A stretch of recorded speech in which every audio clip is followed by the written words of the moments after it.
My name is Abdurrahman Malik. I'm canvassing the world for the most interesting people to hear about their journeys, their work, and what it means to be alive in the world today. And perhaps nobody has captured that experience of being alive better than the 13th century Persian poet and Sufi mystic Jalaluddin Rumi in his poem, The Guest House. This being human is a guest house. Every morning a new arrival. A joy, a depression, a meanness. Some momentary awareness comes as an unexpected visitor. Welcome and entertain them all. So welcome to This Being Human, a podcast inspired by Rumi's words and motivated by all those who carry that message forward in the world today.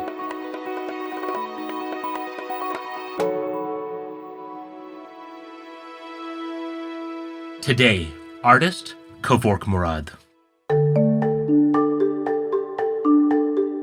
This being human means to me, we are layers of experiences.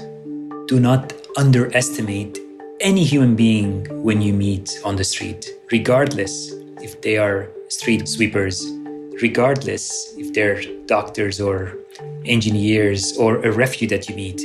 Every single person is a person. To call Kevork a visual artist would fail to capture the unique nature of what he does.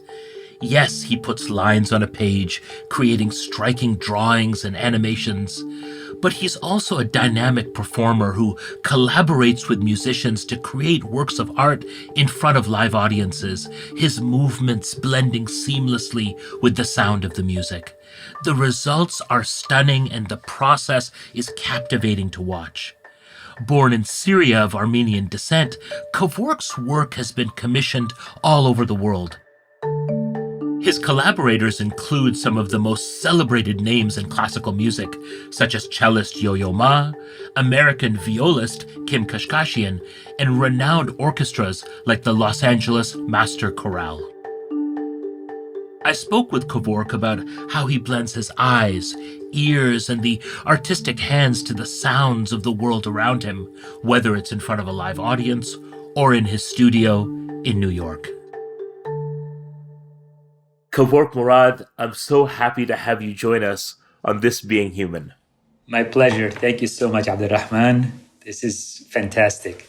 Kevork, I want to begin by asking you to take us to one of your most memorable performances.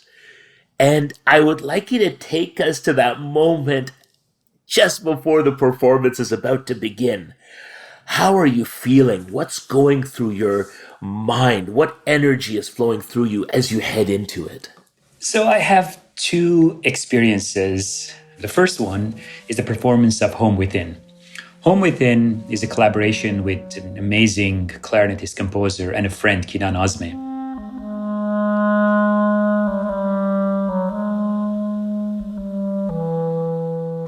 The piece begins with the clarinetist alone in the spotlight.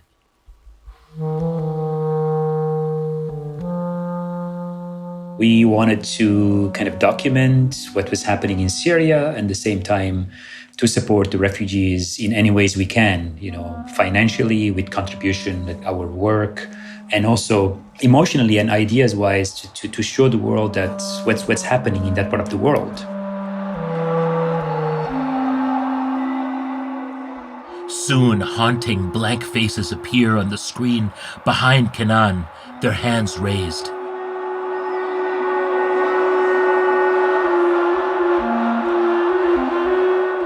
Later, we see Kevork on stage, drawing, his work projected on the screen. We alternate between the live drawings and animation. Ancient cities, warriors on horseback, tortured souls. There's a sense of turmoil to all of it.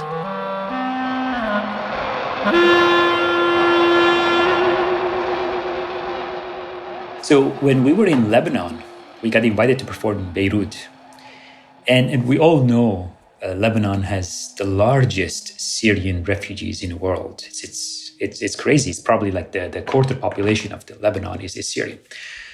I don't know why I never thought that the audience could be fully Syrian there. We created this work inspired and wanted to share the story of our friends and family from Syria. And they were there. They wanted the heartwarming and a moment where they could kind of feel the sigh. This is it. So that performance, the end of that performance, when we finished the last frame where Kenan is playing his clarinet,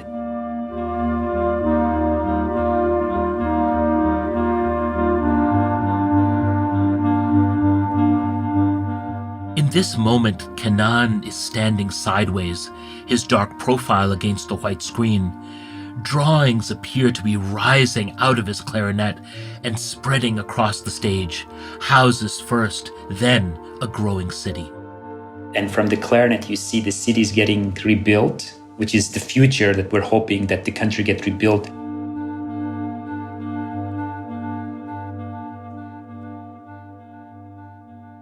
We left and we went to the green room. I was in tears. Sometimes we don't know why we're that moved. And then I saw Kenan and he was also in tears. We hugged each other without telling why. And it was a magical moment where we feel like the art has that room and need to be expressed because people are dire to get that. That was one experience.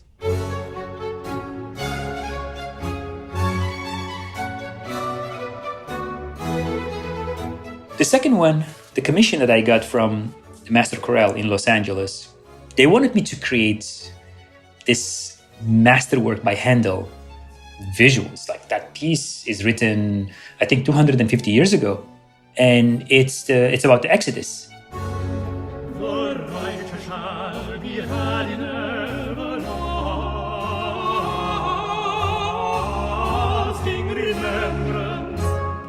It's the first refugee crisis 3,000 years ago, where Israelites forced to leave Egypt. And I'm not a religious person, but I'm spiritual. So it means when this came to me, I said, this commission is not coincident. Not a coincidence because, first of all, the crisis in Syria, the refugee crisis are big. And my ancestors were forced to leave their homes from historic Armenia, which is Turkey today, to Syria. That's how I end up growing up in Syria. So can I put those three things together?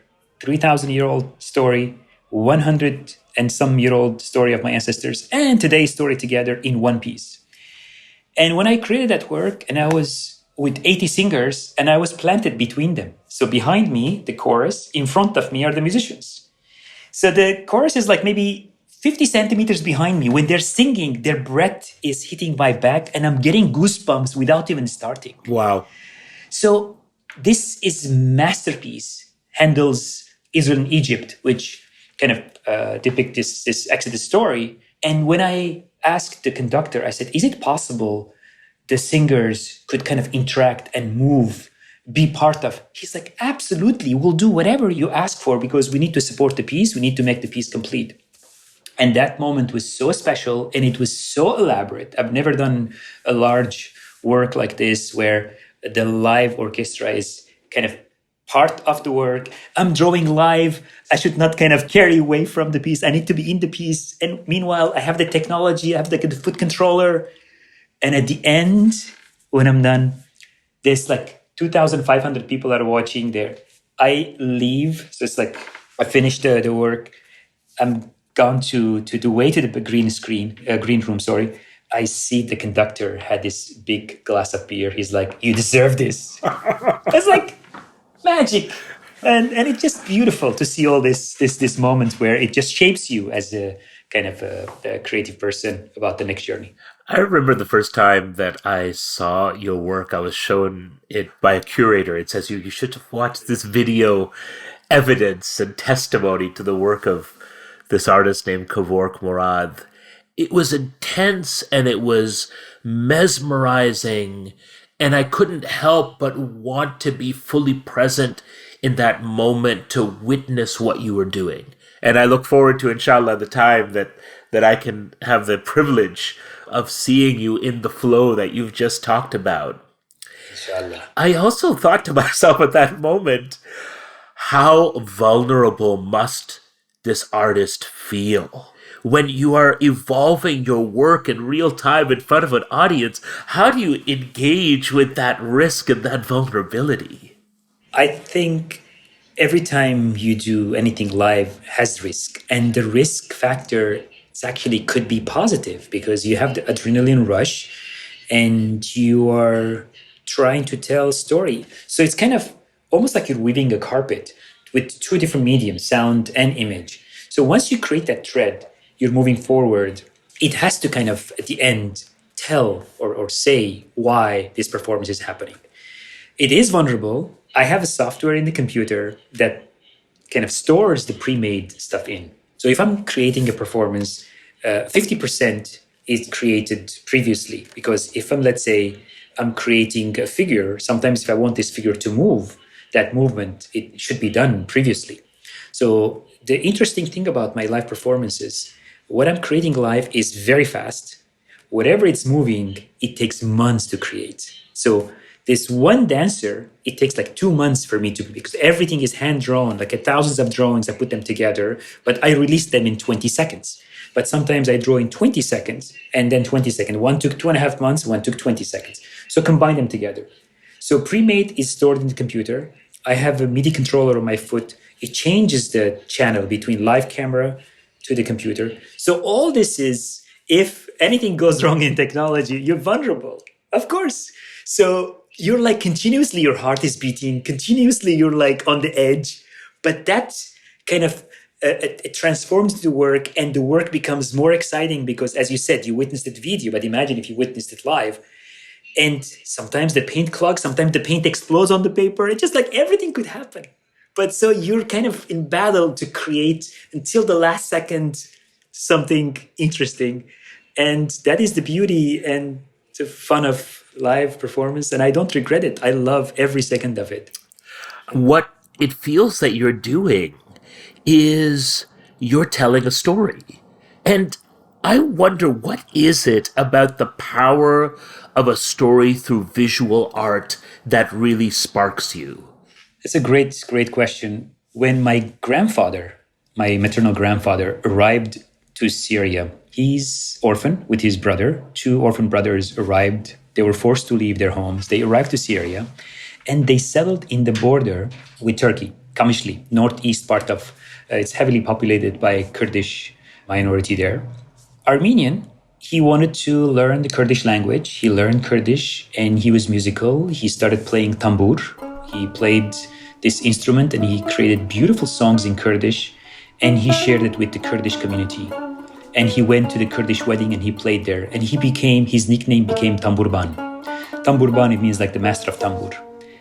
Every time I remember growing up when I heard him playing, he gave me such a beautiful inspiration. And I think he's the one who kind of planted the seed of storytelling because he told his own story through other cultures' language and rhythm. He wanted to kind of capture the land story and to give it to the next generations without even thinking about his fame. He refused to record himself. He refused to share his work as fame. He just wanted to capture that moment.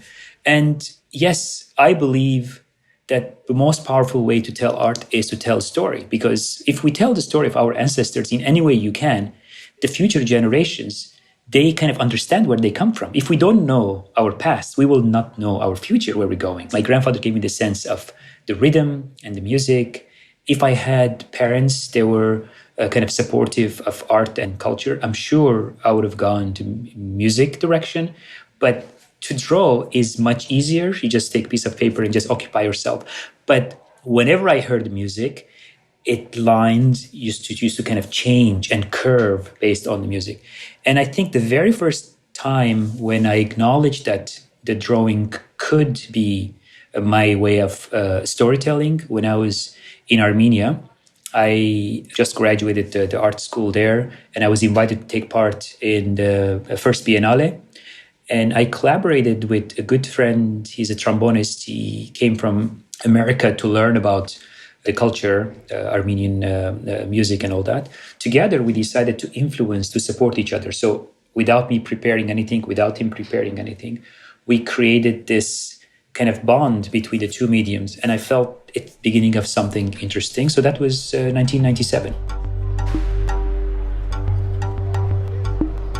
Kevork was born in Aleppo, Syria. He grew up in a working-class neighborhood called Norgu, meaning New Village. Many Armenians settled there in 1915 after fleeing the genocide in Turkey and the surrounding regions. The city's rich mix of cultures and faiths would come to have a huge impact on Kevork's worldview and his artistic practice.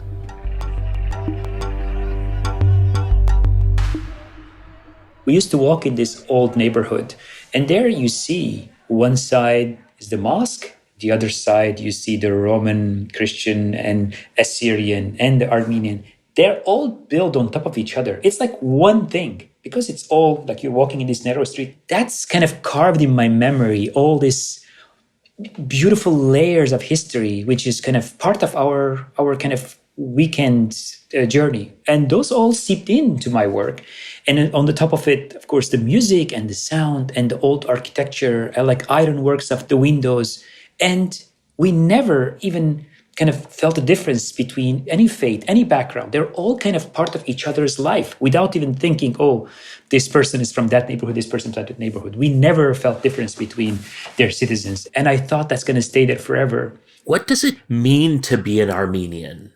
And what are kind of the lessons, the experiences, the stories of your own Armenian heritage which drive this desire for collaboration and connection and beauty? Being an Armenian, and on one hand, is blessing, on the other hand is curse, because as probably you heard or you read, they moved and they spread all over the world. I don't know why, but I feel like they continuously want to feel somewhere safe. So to talk about my ancestors, I think that would be a great way to emphasize what did that mean to be Armenian. So when they arrived to Syria, we were the first refugees there. We arrived there as a refugee, and the Syrian people, they opened their arms. We got what we want. We kept our language. We kept our faith. To come barehanded to a place and to build everything from scratch and to have this wealth of a culture in Syria, it's a very unique thing that is another reason where I kind of always go back and draw from my memories from there to put that in my works, because it's important for the world to know that the refugee crisis is not about now. It's been the way my ancestors arrived, and they started creating beautiful things, from the carpet to jewelry to, pots, and maybe zildjian, the symbols. It's so much wealth to contribute to society, and that doesn't happen alone. It happens collaboratively. So if we didn't have the opportunity to flourish in Syria and to grow, I don't think we would have been where we are now. What's important for me, we kept our culture, we kept our language, our faith, and everything else. Plus, we were so fortunate to learn about the local traditions, the local language, to learn Arabic. We even learned the remote languages, like I learned Turkish, I learned Kurdish. So this is amount of wealth that we, as a part of the curse, which we happen to be, refugees and forced to live in different land, we took that all as a wealth and shaped us who we are.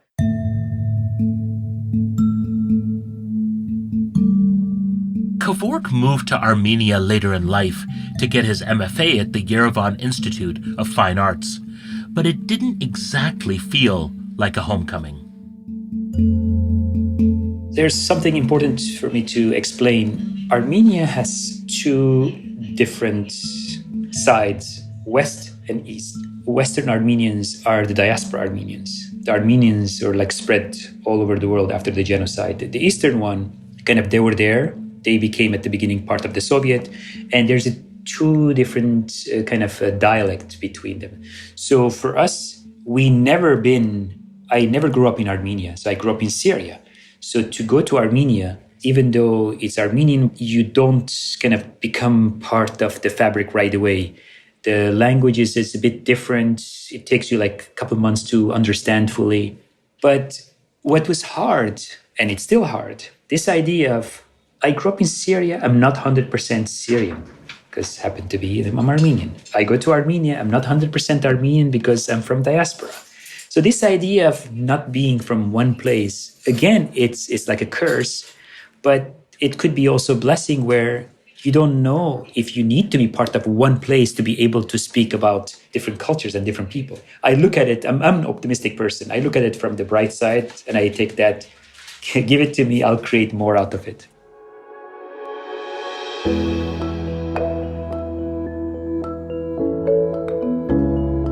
Will you help the Agrahan Museum make This Being Human even better?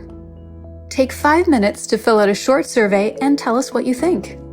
By providing your feedback, you'll help us measure our impact and reach more people with extraordinary stories from some of the most interesting artists, thinkers, and leaders on the kaleidoscope of Muslim experience. To participate, go to agrahkanmuseum.org/TBH survey.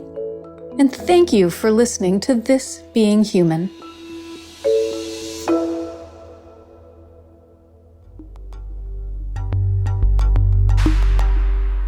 When Kevork was searching for his artistic voice, he saw art as a Western thing. He had learned about great American artists and he aspired to be like them.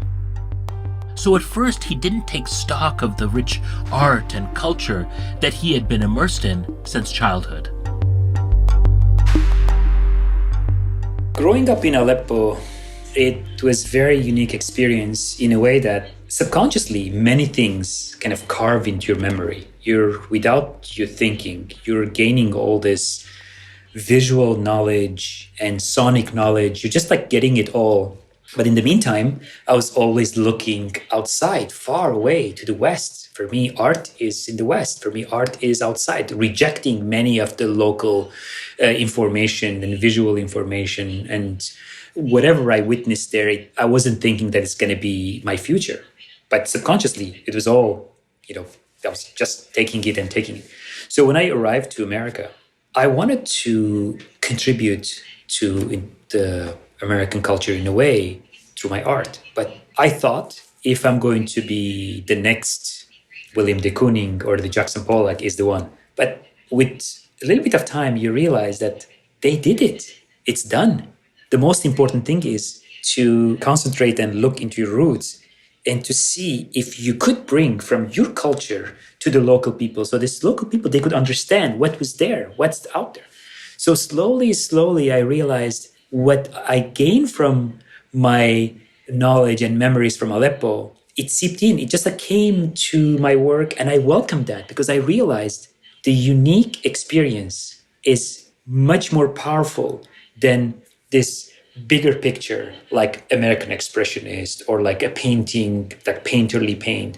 No, the truly art enthusiast, they want the unique and the individual voice. Once you have that individual voice, it becomes clearer that you could say things in a minimal way and the effect is maximum. In 2011, following the Arab Spring, Syria was the site of a brutal civil war. A 4-year-long battle took place in Kevork's hometown of Aleppo. Civilians were targeted, as well as hospitals and schools. Hundreds of thousands of people were killed and millions displaced, creating one of the largest refugee crises in recent history. And how have you come to terms with the tragedy in Syria? The unrest there, the civil conflict there. How has that shaped you as an artist? The conflict in Syria had a huge impact on my works in a way that I used to paint lots of colorful paintings at the studio. The performance has always been black and white because when I create work, it's not about finished work. It's just about being practical, that the line should be either white on black paper or black on white paper. But at the studio, I was always experimenting with colors and canvas. But once that tragedy hit Syria, I wanted to kind of document, almost like I'm writing my own diary, to put my feelings in this diary. So my work became black and white. the colors kind of diminished from the works in a way that I'm not creating a work to kind of decorate other people's wall. I want to create a work where in the work has voice of people, voice of suffering, voice of the local people who once upon a time, they welcomed us there. They made us to feel in our home, to feel welcome. And that was very important for me. It's important for me to show the world that I want to return the kindness of the Syrian people who gave us when we arrived there 100 some years ago. I'm not shy about it. I talk about it loudly. I'm not sure many nationalist Armenians love that, but I don't think I can ignore that. So the tragedy affected my work and it became black and white. And I continuously, until now, I do lots of black and white work. And the work behind me is one of those works. This is done 2016. Kevork gestures to a drawing on the wall behind him. It's a large, chaotic scene of a city. In the background are buildings, some standing, some falling, some that almost seem to be disappearing. In the foreground, textiles, torn and strewn across the page, rising and falling like waves into a massive, messy pile. If you look closely, you can see hands coming out from beneath. Dead or alive, it's not clear. I had the phone conversation with a friend of mine. He's Armenian. He decided to stay behind to be kind of part of survivors and part of the fabric of Aleppo. And when I was speaking with him, he used to go to his work, his pharmacist. Some streets, he need to hide behind the fabric, behind this. I don't know if you heard these stories where people collectively put together this huge fabric and to protect themselves from snipers. They used to go to their work behind the fabric. And I started thinking, if I meet this person, if I meet this friend in the future, how I'm going to look into his eyes, that I'm very comfortably in my studio creating, and he's with his family, with his 2 kids, he has to go work in this risky daily threat that he could die in any minute. So I decided to create this piece and I called it Immortal City. That city who stood there for thousands of years because of people like him. They protected the city, they protected the culture. People, they decided to tie themselves to the ancient ruins to say that if we don't protect this city, no one is going to protect. And it comes to my mind this saying, people create place, not the place create people. And as someone from Syria who is an artist and a cultural producer, what has the experience of witnessing this tragedy been like for you? Just before the 9/11 crisis or the 9/11, I saw that the Arabic culture was living their renaissance. Imagine any kind of newspaper stand you could see in Arabic newspaper. That was fascinating. I would have seen Al Hayat, I would have seen Al Qahira, I would have seen it was on the subways, people were reading Arabic newspapers. I could have easily opened the Arabic book and read on the subway. After that, all that disappeared. You don't see that. Until today, I don't see that. It's almost 20 years. We have not seen that it's returning. And it's very hard to see any Arabic cultural things successfully done now because it's very hard to organize anything related to Arabic culture and language, unfortunate. But personally, I have never stopped. I always wanted to talk about my background, my culture, the 2 important cultures in me, the Syrian and Armenian. And I don't feel like I was ever forced to change the way I express my own work. So I was very fortunate to never be, stop doing what I'm doing. And of course, we need to do lots of work to educate the Western audience toward how to perceive the cultural work and piece of artwork and piece of music. It's important, but it's important to not stop. It's important not to change your work based on other people's judgment, because artwork shouldn't be about fashion. Artwork should be about the truth and history. Given that you've had so many homes, so many places that you've gone to and found collaboration and community, what does home mean to you now? First of all, Home means a place where you feel safe, because if you're safe, you're creative. Second, is very important, when you contribute. So if I'm contributing, if I'm creating things and just giving to kind of my contemporaries or the place I live, it means it's safe for me to create, it's safe for me to share. I don't think I can say only one place is home for me. Whenever I'm safe, whenever I feel like I could contribute to that place, it's the best home.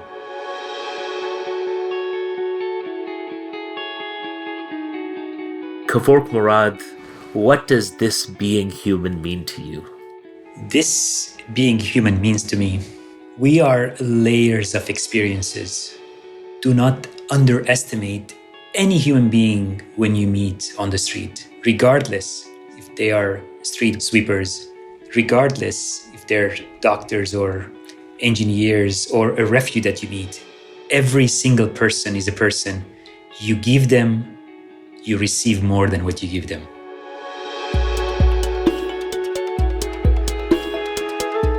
Thank you so much, Kevork, for joining me on This Being Human. My pleasure, Abdurrahman. Hopefully we meet in person on the other side.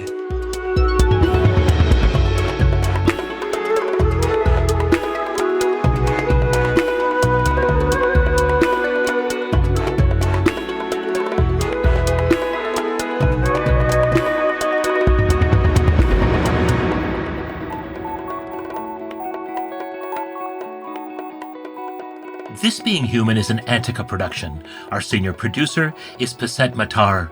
This episode was produced by Ebian Abdigir and written by Kevin Sexton.